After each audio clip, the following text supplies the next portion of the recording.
beautiful Europa, lovely Spanish shells that are happening there with the multicolours. And then there's that multicolour waterfall. And perhaps that's where this was meant to go. And is this where we had the Catherine wheels at the bottom as well? Yeah, and that was a big cheer, wasn't it? Yeah. To get those spinning. I can tell you, I was chatting to people from the industry after the competition in the evening, and they were all doing the same as us. Go on, go on, go on, keep spinning. And they all did spin, but there was a lot of smoke. We only saw the right-hand one, but it was a lovely touch. Who knows? The judges may have really liked that effect.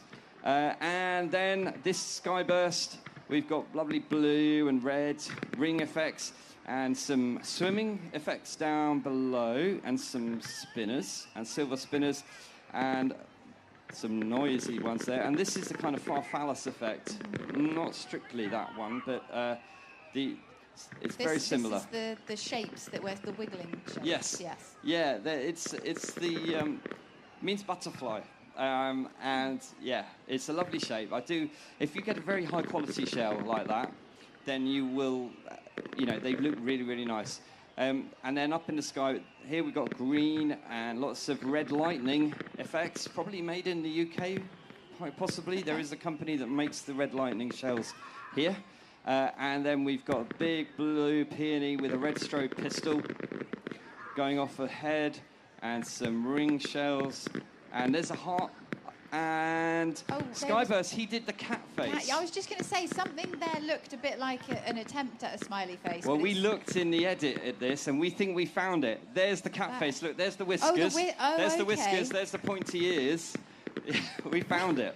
But like you were saying yesterday, fireworks like that are particularly tricky because you just don't know which way they're going to display as they get hurled through the air. Yeah, they could go upside down and get grumpy face or something like that. Multicoloured waterfalls. This is probably what was that one that we saw with the golden waterfalls, probably meant to go in this section. Yes. But very, very lovely. Really enjoyed this. High-quality show from Skyburst. Yeah, particularly colourful display as well. And traditional elements with those wheels. And that kind of thing I love. Yeah. Look at those shells. They've really looked high and low to get some of the best fireworks in their show here. And it really stands out beautifully. Quite a bit of smoke. It was all going off towards the Barbican last night. Yeah, you didn't want to be down on the Barbican if you were watching last night. I think the wind might be a little bit more favourable this evening, we hope. Yeah, we got some shapes here. We had spirals there and some ring shapes. And this is BBB fireworks. They had some smiley face as well. These are jellyfish. You can see the jellyfish there. Lovely blue top and then gold parts coming out of the jellyfish. I know when we went to see these guys down on the breakwater, you said they were pretty much throwing the kitchen sink at it, and it showed, didn't it? Yeah, absolutely. They probably had the most fireworks out there yesterday. That was my feeling, just looking at that one. Doesn't necessarily mean that if you've got the most fireworks that you're the winner, because it's what those fireworks are and what you do with them. That was a loud bang there. Remember, the bang, it's the bright flash, and we hear it a couple of seconds afterwards sometimes because of the delay, the time delay from the breakwater right the way over to us. And here is their finale. Lots of people did different finales. These guys had a multicolour. There's lots of different colours of shells bursting there. And then at the crucial time that they choose, they moved into the more traditional. And this is a titanium brocade. It's huge, isn't it? So much noise, wasn't it? I remember them saying their finale would obliterate the sky, and they kind of hoped that it would, the cameras wouldn't be able to pick it up. And that almost was the case, wasn't it, there? Yeah. And choosing a different finale because the other two had gold. Yes. Yeah. It's really interesting how different people choose different things. We're going to see 3 different finales tonight, and in fact, one of them's got a surprise that we've been told to try and spot. So we do like a quiz up here, don't we? Oh, okay, all right. So we can keep an eye on that one. But before we rewind to yesterday when we went and looked down at Mountbatten, I just wanted to ask you, Andy. Obviously, you've been in this industry for a really long time. Are you able to, do you still get the wow factor when you're watching, or are you too busy concentrating and taking notes and dissecting it all? No, I still do get the wow factor. I do really very much enjoy doing fireworks. But I tell you, we actually recently ventured off into something else as well. Okay. We started, my company, we started doing drone light shows. So is that kind of the future? Is that where fireworks are going, or combining the two? I think, certainly, I don't think we'll ever replace fireworks, and I don't want to ever replace fireworks. But drone light shows, our company is called Star Symphony Drone Shows, are really very special, very colourful. There's so much designing and things you can do and create pictures in the sky and messages and branding and things like that. So I like to put them with fireworks. Yeah. And the two complement each other really, really well.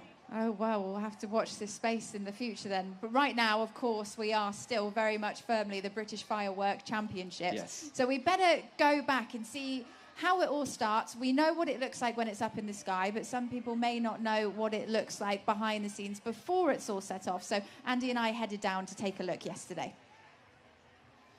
Andy, we are here on Mountbatten Breakwater this morning, hours away from the champion of champions at the British Firework Championships.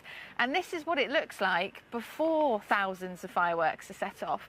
When did the guys get here this morning? How long do the preparations last? They started at 7 o'clock this morning, and it'll probably take them 12 hours. Some teams are really on it, and they can be done sort of mid-afternoon. Some teams have less fireworks to set up. Some teams have more complex displays. So it can vary, and you can get to that crunch time, which we've seen before in the competition, where competitors are getting close to 6, 7, 8 o'clock in the evening, and it ends up being all hands on deck. Everybody puts in a hand because everybody wants to see the fireworks going off, real team spirit, everybody cooperating. But yeah, they'll aim to have it done by mid-afternoon if they can. And maybe have a little bit of a relax before seeing what happens in the evening. We've got 3 teams firing on each night, 6 in total. So looking down, the breakwater as we do now, it's a little bit hard, I think, on a layman's eye to differentiate who is who. But for you looking at it, it's quite clear what each team are trying to set up and what they're trying to achieve. Yeah, absolutely.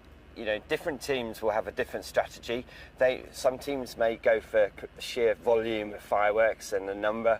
Other teams may focus on having some really high-class fireworks, like European products, which are a lot more expensive than the Chinese products that a lot of teams will be using.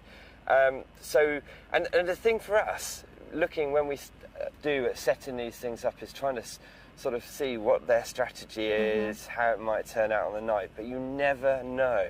You could see a team like this one that really has thrown the kitchen sink at it, and they brought so many fireworks, surprised there's anything left in the country for tomorrow night. Yeah.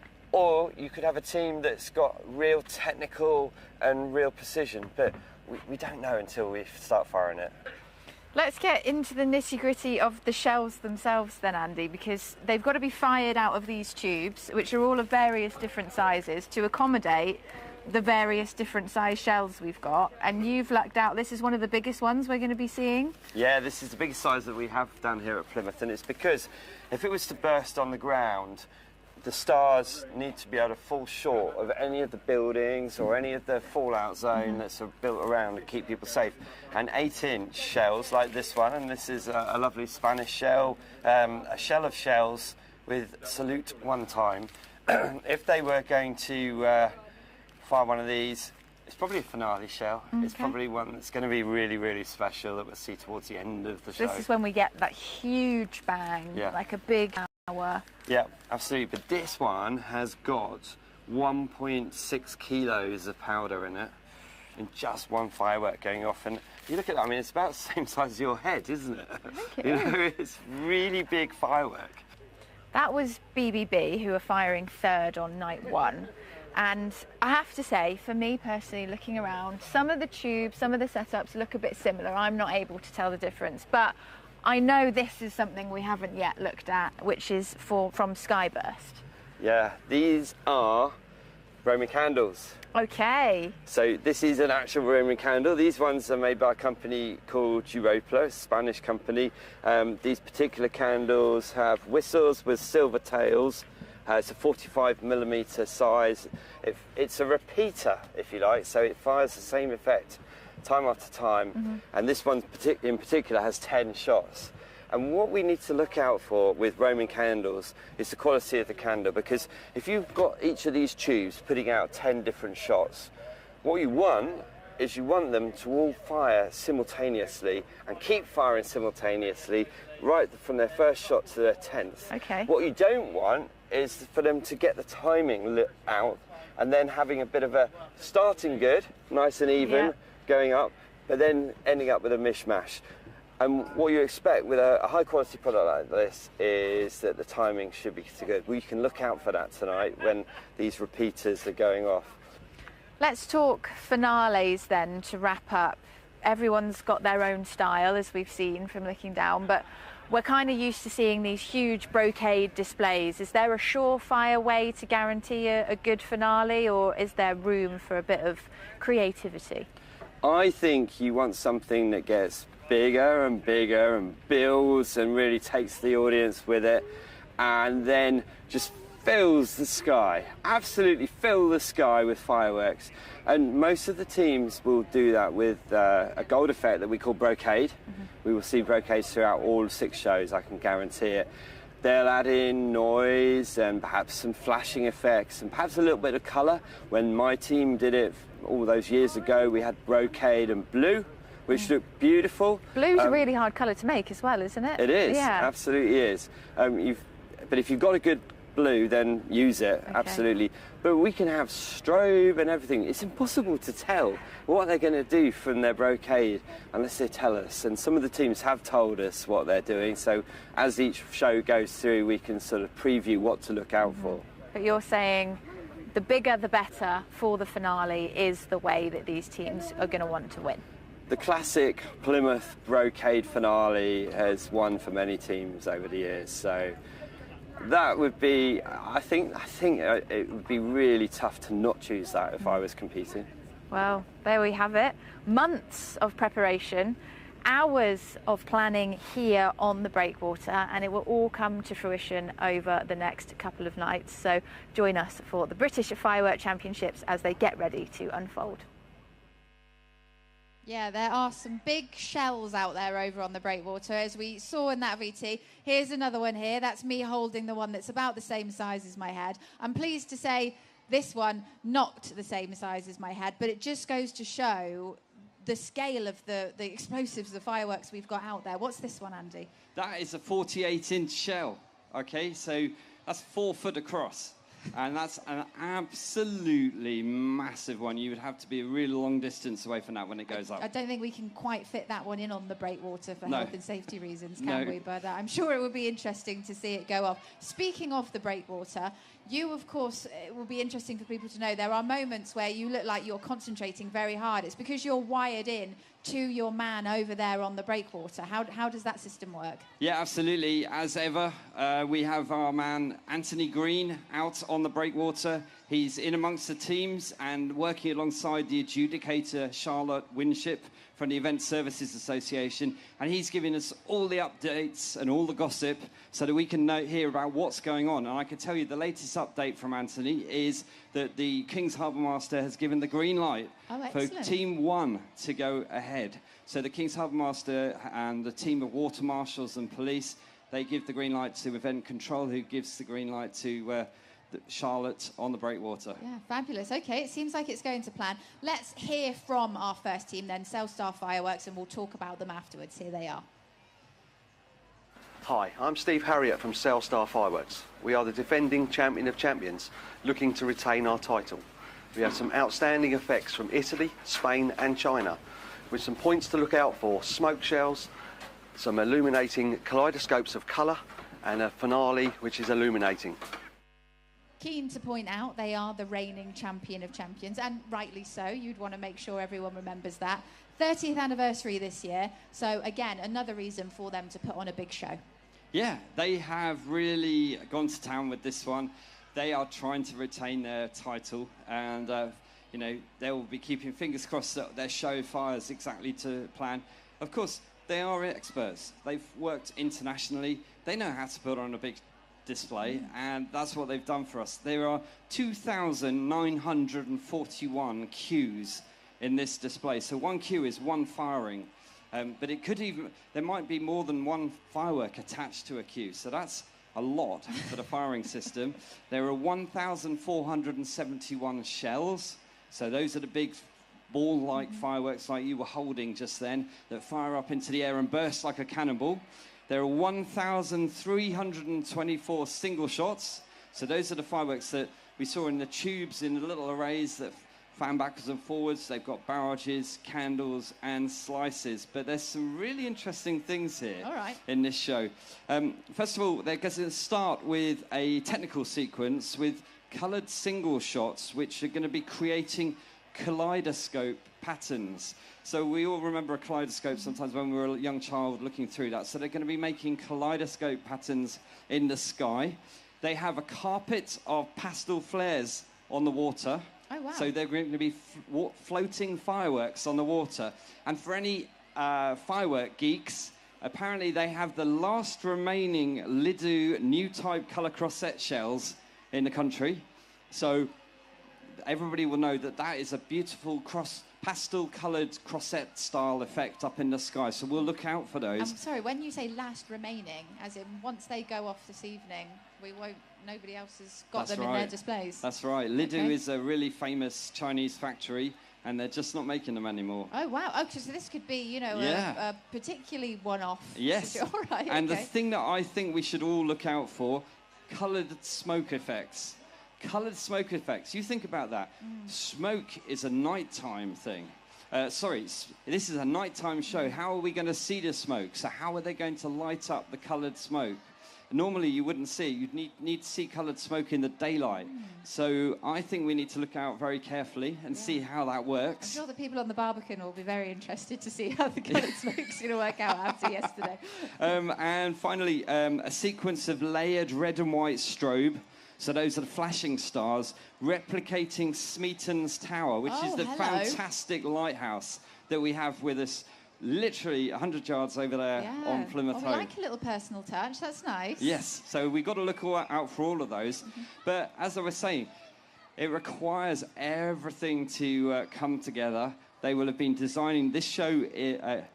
Selstar is run by Stephen Harriott and Ian Keatley. Ian Keatley and Stephen have actually both been designing the show as well. They have 15 crew out there putting this display together, and I have no doubt that they've gone right up to the maximum amount of powder that you can put in. If you remember, we have a minimum amount of powder, which is 400 kilos, and this is the amount of explosive powder contained within the fireworks. And we have a maximum amount, 550 kilos, and that keeps it all on an even keel. And as we'll hear tonight, some teams go for the high end, some teams go lower down. I've got no doubt that this team are pumping it with as much as they can, but it's all checked by the adjudicator. There's a technical assessor out there from the fireworks industry. Andy Goodwin is out there to making sure that everything is done fairly, correctly, and safely. Yeah. But we've just been given the 2-minute warning. Oh, excellent. Okay. Should we have a little bit of a refresher then of the rules before we start? Because you mentioned, all of the weights are being checked. All the displays have to be exactly 10 minutes, or there's a bit of deduction each way, and there's multiple different teams judging, isn't there? Yeah, absolutely. They are timing them, and we will see at the start of the display a red shell, then an amber shell, and then a green shell. And the timing starts from that green shell when it fires until the last bit of firework on the display. That needs to be exactly 10 minutes. And if you go over by just a small number of seconds, then there can be penalties applied to it.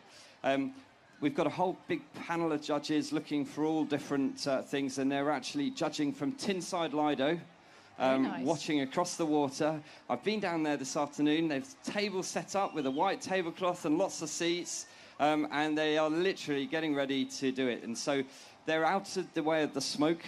Certainly last night, they got a very clear view, as the best view that you could have.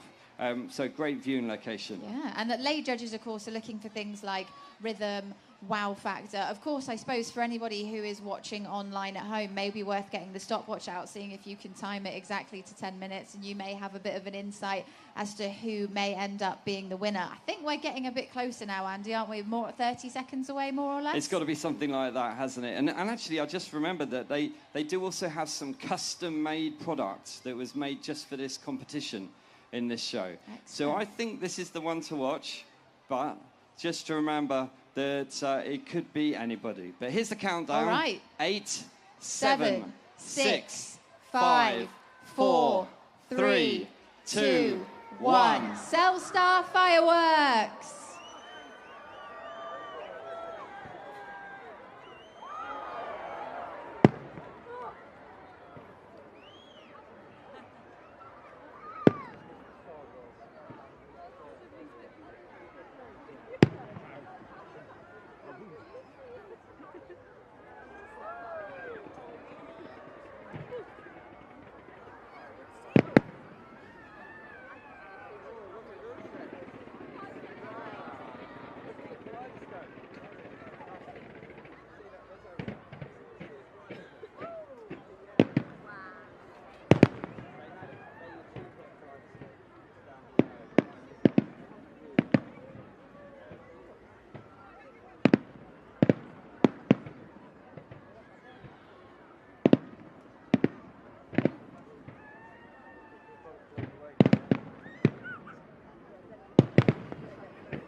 Well, I think it's safe to say that one felt quite special. There were certainly some whoops from off and on stage, in fact.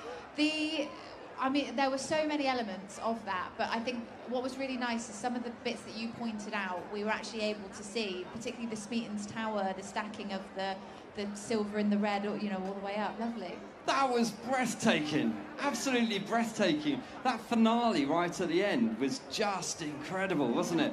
We thought that we weren't going to see Smeaton's Tower, and then suddenly there it was, right in the last 15 seconds, filling the sky. Look for the kaleidoscope coming up in this effect. We're just going to watching the replay here. There it is. Look at the kaleidoscope shapes. Fantastic. Absolutely incredible. Really, really strong start there to the competition tonight from Selstar. We saw beautiful, awesome colours. We saw a load of European material. Very clean show, I thought. It was very smooth. They didn't have any problems. Everything was symmetrical, very balanced. And we're really lucky that with the wind tonight, because the smoke isn't blowing towards the Barbican, and very lucky for the people on the Barbican. Yeah, absolutely. It's now going out to sea. Multicolour waterfalls, pastel colours, silver swimming stars, which were really nice. A type that we've not seen yet in the competition. Lots of butterfly effects. I just wrote down in capital letters, extraordinary European material. Yeah. Much of it, if not all of it, I'm sure, but probably much of it from Europa Fireworks, which is a Spanish brand of firework. There's a beautiful... And this is the fireworks down on the water as well that you mentioned, wasn't it, Andy? Yeah, you're right. Those are the pastel colours down on the water. And look at the waterfall colours, shells. Reds and blues, and then also multicoloured. Really, really clever, really beautiful. We've seen a lot of single colours. We've seen flashing waterfalls. But it's nice seeing the colours like this. And then a load of whistles, I imagine those and were... And hummers as well, did you say you heard at one point, some hummers? I heard hummers. I love a hummer. I really do love a hummer. And I like a proper hummer. And we heard them in 2 shows last night, and we've now heard them in this show. I imagine the judges are probably very similar.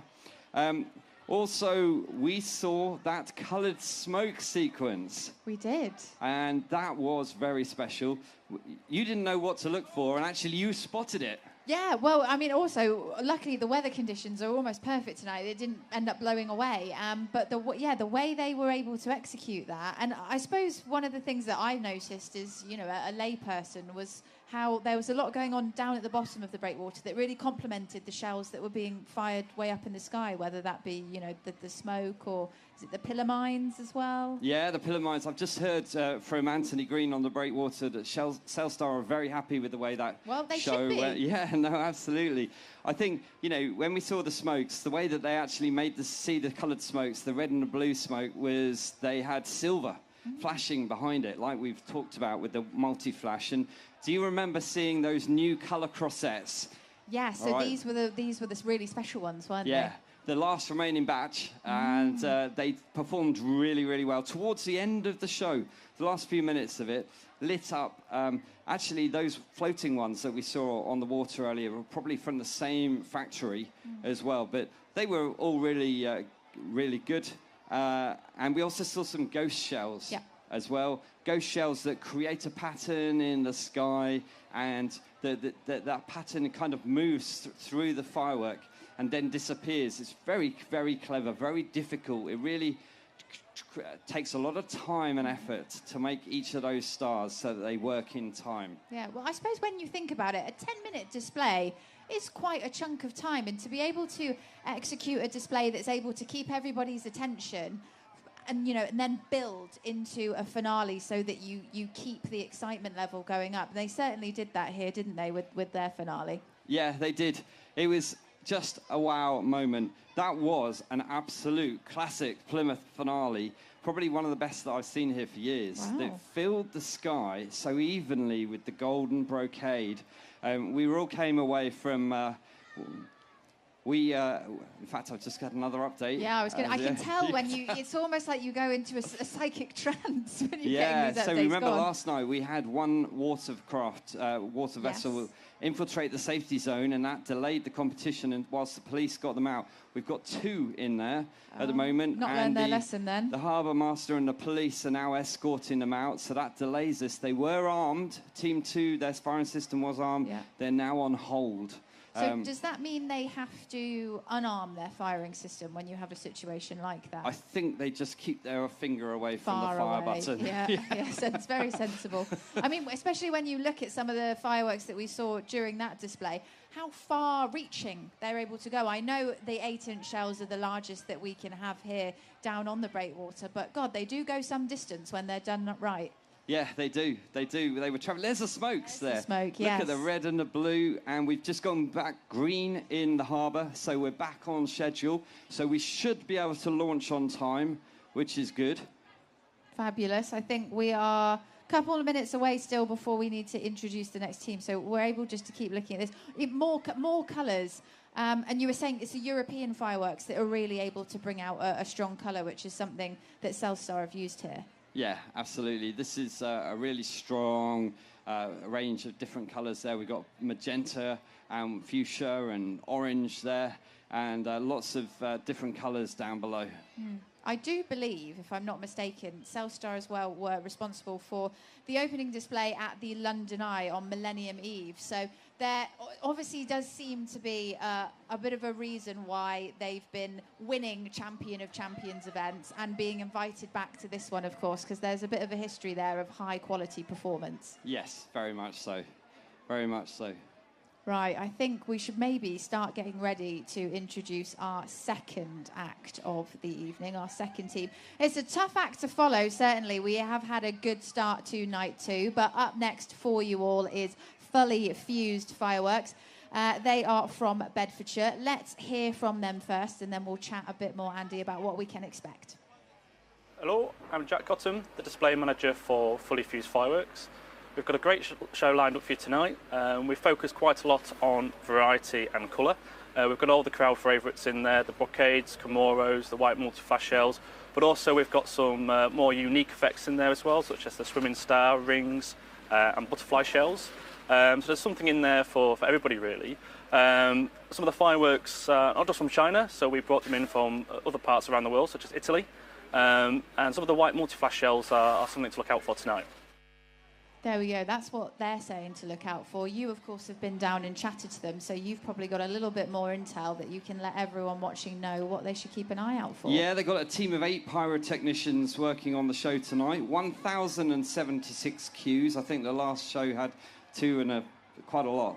I need to check. Was it 4,000 or something like that? Yeah, I think so. Yeah. They have 810 shells, and they have 402 kilograms, or 402.88 kilograms of powder. So this is a bit on the lighter side then compared to what we've just seen, and also eight team members as well compared to the 15 maximum that you're allowed. So maybe they're going for quality over quantity, perhaps? Yeah, the previous show was 2,900 cues. This is 1,076. Some of the stuff to look out for: purple and gold, Italian Camuro, and violet and yellow glitter shells, which is the company logo. They've gone for colours from their logo. They've got blue jellyfish and tangerine crossets, a multicolour sequence with swimming shells, and golden rain with rainbow rings, which we can look out for, and an instant colour tail to report cakes. So these are going to be coloured tails, perhaps red, green and blue, and then they're going to go bang. And lots of bangs, so lots of noise in this one. And then some more sequences: a blue and gold sequence, a colourful butterfly, a white strobe, some mosaic waterfalls, which we'll look out, turquoise and lemon, instant hit, and a finale of silver rain, Camuro with red. But we're in the countdown. Are we? 6, Go on. 5, 4, 3, 2, 1. This is Fully Fused Fireworks.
Well, Andy, a little bit more calm and relaxed, that one, but another lovely finale. Another great show there tonight. They have Jack has done a great job designing that show. I know Cliff Stonestreet, managing director of Fully Fused, very well. I'm not sure that we saw the winning show though. No. No. I mean, the show before compared to that one, the amount of European product that was in the show, there was, you know, lots of really strong aspects in this display. But also they had a few problems. They had a few fireworks firing quite low, and they also had fireworks firing straight across the breakwater. I don't know if you noticed that. Yeah, we saw a couple going, you know, right into the water, which is such a shame. And this is one of those things you say you can't account for it. If it happens, it happens. You can't factor that into your designing of the show and the preparations. And they're currently dealing with a fire out on the breakwater at the moment. And we did say that we saw some smoke coming from Team 3's firing site. So could that be a case of Team 2, one of their fireworks that we can see here is maybe gone off of an angle that it shouldn't have? It could have hit something on Team 3's display and caused it to set alight? Is that? Yeah, the problem that Team 2 had is they had some fireworks on the right-hand side that seemed to be firing sideways rather than up into the air. That was firing towards Team 3's side. We also saw there were some quite low breaks on a few of the shells that were happening. But overall, you know, the whole display was really good. Let's talk about some of the really great bits. What were the you know, talking points that you saw? Okay, so we did see that purple and gold sequence, which is really nice in the fully fused colours. We saw blue jellyfish, and do you remember the tangerine crossettes? I do remember. That was nearer the beginning, wasn't it? Yeah, we saw turquoise and orange waterfalls, and they were a different kind of orange, you know, to the tangerine. So that was really nice, different colours there. Sequences of shells, we saw them beautifully firing left to right and right to left, and you could see that pattern going backwards and forwards. And will that pay off with the judges, you know, trying to plan something like that? Does that fall into the, you know, the rhythm category? Yes, it absolutely does. It's the rhythm and the synchronization and the timing will all factor into that. They had some very big shells as well. There was a turquoise ring with a beautiful red strobe pistol. That turquoise was a lovely turquoise. The red was really good. They had some ghost shells. Did you see the big ghost shell? Yes. I mean, why is it called a ghost shell? Is it the way that it splits apart like that? So it bursts open like a normal shell bursting, but then it has different timing on all of the actual stars. They're made individually by hand. And it makes a pattern ripple across the shell and backwards and forwards. And it, you know, when you see one, you look, wow, and look at it. It's really clever, but very hard to make. I've seen them being made in Japan. Yeah. And it's a master crafts level of firework manufacture, that. Wow. We saw brocade shells with a ring of multicolored stars. That was really nice. We all said wow when that went off. That was lovely. We had gold and blue and a big silver and red finale at the end. But also, it has to be said, and I think we did see this while we did say this while we were watching it, that some of the shells were a lot more basic. Some of the ring shapes, they had a ring shell sequence. Some of the teams have used some really quite exquisite ring shells in this, whereas the ring shells that we saw in fully fused display were a little bit more standard, run-of-the-mill kind of products. But it's still a very big display, and Jack and his team of 8 have done really well to put that together today. They actually had a bit of rain this morning for 30 minutes. Yeah, around about 8 o'clock, which is a really bad time. You're just getting all the equipment and the fireworks out, and you're having to deal with a bit of rain. So that was kind of like a bit of a wild card that they had compared to yesterday's teams. How much does that hamper the preparation process then, a bit of rain? Does it mean you have to stop preparations completely, cover all the fireworks? It can delay things. It can cause a bit of a problem. It very much depends on how long it's going on for. They will look at rainfall radar in today's modern times and just be able to see how long that rain is going to go ahead. Yeah. The fire is now out. I was going to say, I could see you were getting sent messages subliminally or otherwise. So the fire's out, which is a positive. The fire is out, and also we've had a green light from the King's Harbour Master We are clear of all the boats. Isn't this just such a fantastic location for a fireworks competition? We've got the natural amphitheatre with so many boats all around. I did want to ask, how does Plymouth Sound play into, how does it affect the sound and the vision that we see here compared to firework events in other parts of the country and the world? This is the best place, in my view, because we've got land all around here and everything echoes off and people can watch from the sidelines and everything. Over 9 million brought into the local economy through publicity, and also people coming to the Plymouth hotels and restaurants to come and watch the fireworks championships. Yeah, I think it's the very best location. There are other competitions around the world, but Plymouth is the number one for me. Yeah, well, there's certainly a reason that it has been hosted. The British Firework Championships have been hosted here since 1997. You can see why. I tell you another fun fact that I learned the other day, which was always something that I'd been wondering, like the environmental impact of fireworks. And I read a sustainability report by, I think it's a Celtic Firework Company, who was saying one display here in Plymouth is the equivalent of one seat on a London to New York flight, which actually, I don't know, I just always thought with the explosions and the smoke and everything like that, it would be a lot more. But I know there's a real push to make firework displays more environmentally friendly year on year, isn't there? With this being the Ocean City, we have really strict rules about use of plastics in the displays so that we're not putting anything back into the sea or into the environment. But you're absolutely right. For an event like this, and let's face it, this could be a British Grand Prix, this could be racing, this could be anything, or a big concert on the Hoe. But for an event like this, it's the attendance of people coming to it that it has the environmental impact compared to the fireworks, which are very much a dot in the ocean. Well, it's certainly a crowd pleaser, and we have got another crowd pleaser for you. It will be our final display of tonight and the whole competition. It's First Galaxy Fireworks. Let's hear from them about what you can expect. Hi, Neil from Galaxy Fireworks, winners in 2019. I'm back here today to put on a really good show for you guys. We're going to start with a nice punchy Italian section, and then we're going to go into a high impact rhythm display. We've got a nice section of strobe colour waterfall shells included in there, and a really loud finish. So I hope you guys enjoy the show. Thank you. Well, they are from Nottingham, as they said, 2019 winners there.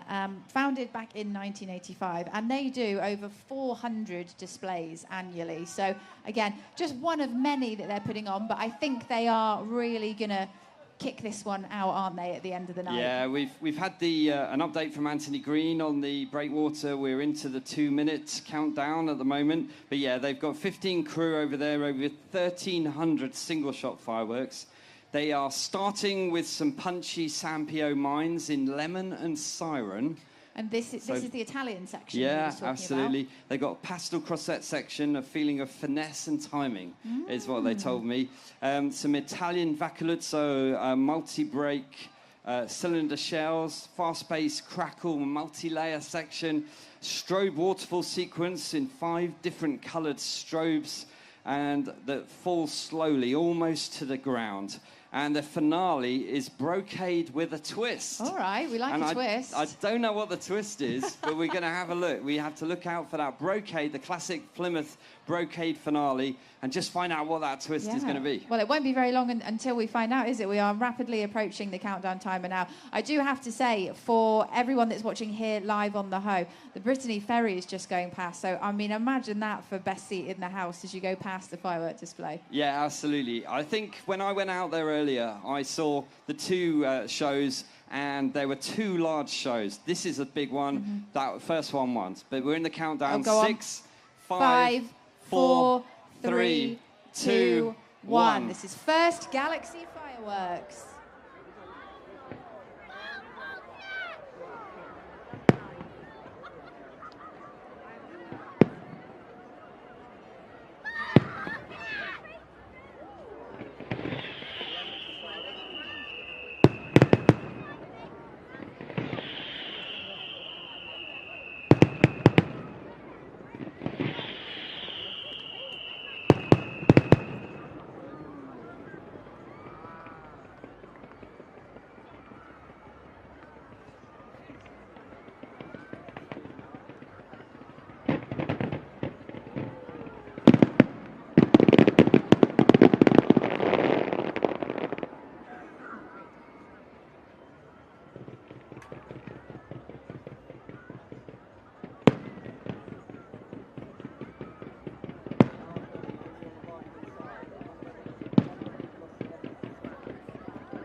Well, there we go. It's all over. All 6 teams have fired. Our final one, first Galaxy Fireworks. You said there would be a finale with a twist, and the twist was? Well, we had the brocade, didn't we? We had the big golden trails, and it looked like red, white, and blue to me. Red and silver strobe with blue stars. Absolutely filled the sky, and then they had the noise at the end. Lots of bangs. And then did you see the flashes along the railing down at ground level? Really making the loudest noise that we can make here at the competition. Yeah, certainly emphasising, you know, like you were saying earlier, the use of the soundscape here in Plymouth Sound, making the most of it with those bangs there. And they were also implementing elements that were all operating at quite a low level. You know, we're used to seeing shells up in the sky as well as down low, and there was a nice section later on to the middle where it all just happened quite near the water. Yeah, so we can see here lots of colour comments and the pace. They use speed here, and they used it a few times in their display, and things got faster and faster as they went through. Just before that, we had the lemon and the sirens. And here's a little bit uneven. Can you see the shell firing off on the right, but nothing on the left? So do you think this may have had something to do with the fire that was down on the breakwater earlier? Yes, it possibly could have been. We noticed a couple of points during this display where there were little things. It didn't look like perhaps every ground site was firing at all times. Just on rare occasions, and like we had these shells firing on the right. That can be due to a number of different reasons. It could be that a firework's not being plugged in correctly. It could be that an igniter is faulty. It could be that another competitor has fired their firework mistake. We've had that in the competition. It could be a firing system issue. We don't really know. All of the teams tonight are using different firing systems. Team 1, Selstar, used Cobra, fully fused. Team 2 used the Fire 1 firing system, and this team that we've just seen, First Galaxy, they've used the MLE fire-by-wire firing system. Okay, I've heard of Cobra before. I think we had a team using that yesterday, and also the second team were using a similar firing system to someone yesterday as well. Is that right? Yeah, Cobra's really good system. It uses wireless frequencies, so there's no cables to put out, and all of the units communicate with each other, so there's a bit of a chain. Look at those sequencing backwards and forwards, and then a big shell with a tail going high up there into the sky. We got red and green shells. There was a very intense single shell partway through. But also, do you remember the 5 different coloured strobe waterfalls that we saw? We had some what bright colours different. Did we have in that? Say again? Did you say 5 colours? Yeah, there were 5. 4 of them were strobing. One of them wasn't. Oh, yes, of course. It was the blue one on the end that wasn't strobing, yes. Yeah, that's it. And then we also had a red strobe waterfall and green falling leaf sequence, gold comet and waterfall sequence, which is really delicate and really beautiful. They executed that extremely well. Silver strobe and red, and then the fantastic brocade crown and red, white, and blue with all those salute sequences. There's a nice ring shell. Yeah. It's very interesting to see how each team approaches and the different kinds of fireworks. We've seen lots of ring shells, for example. There's a little ring pistol, we call the pistol being the center. I mean, that red and blue shells were kind of almost going off like flowers. Look at some of the low bursts that we saw in this display, and actually some of the stars were coming right down to water level. Yeah, I think that's an area that certainly caught my attention with this one. And this display, of course, will be, the parting vision of the 2025 British Firework Championships. I wanted to ask you, is there much of an advantage to being the last team to fire at a competition like this? No. The simple answer to that is no. There is a very strict judging regime. Jim Winship from the Event Services Association, who are running the competition, Jim is overseeing the judging panel, who are over at Tinside Lido, and it's a fair system. But you know what, Erin? There's certainly a psychological advantage of being the last team to fire on the second night. Yeah. I imagine it must feel quite good when you... Well, how are they drawn? How is the order selected? They're drawn by the judge. Okay. Sorry, not by the judge, by the mayor. They're drawn by the mayor. Is this like a names out of a hat scenario? It's filmed just so that everybody can see that it's done fairly. And also the firing order is also drawn as well at the same time. But the firing order is kept secret for a short while, because we don't want teams to think that they've got a competitive advantage by being the last one to fire. So they really have to create their shows and submit them before they know where they're going to fire. Oh, I see. I do want to ask, now that we have seen all of the displays, and of course for everybody who is watching at home, do let us know in the comments which one was your favourite, whether it was 1 to 6. Of course, if you saw the 3 yesterday as well, we would love to see that. But Andy, do you have a favourite, or do you have to keep your cards close to your chest until the winner is announced? I do normally keep my cards close to my chest. I always have done in previous years, but I think there was one display that really stood out. Okay. You're not going to say who it is. What do you think? I think I would be inclined to agree with you. I think I know who my favourite is, but I suppose we probably should say impartial until the winner is announced. Yes. And it won't be very long until that happens. But that is it from us here on the stage on Plymouth Hoe. 6 teams, 6 spectacular displays. Only one of them, of course, can win. And we do have to get off the stage so we can go and find out the winner. So before that, we just need to say a big thank you to everyone that has been part of this. Thank you to our sponsors and our partners. Thank you to everyone here who's been watching, everyone at home. Of course, our fantastic BSL interpreters on stage and the crew. And of course, Andy, a huge thank you to you for all of your expertise. I hope you have enjoyed it once again. Absolutely pleasure. Always fun. Best fireworks competition in the country. Excellent. Well, there will be a lot of nervous teams down on the breakwater right now, and they'll be eager to find out who the champion of champions is, as will you. You can find out tomorrow at 10 a.m. It will be announced to the public, so do keep your eyes peeled for that. Again, thank you so much for joining us, and we'll see you again soon. Good night.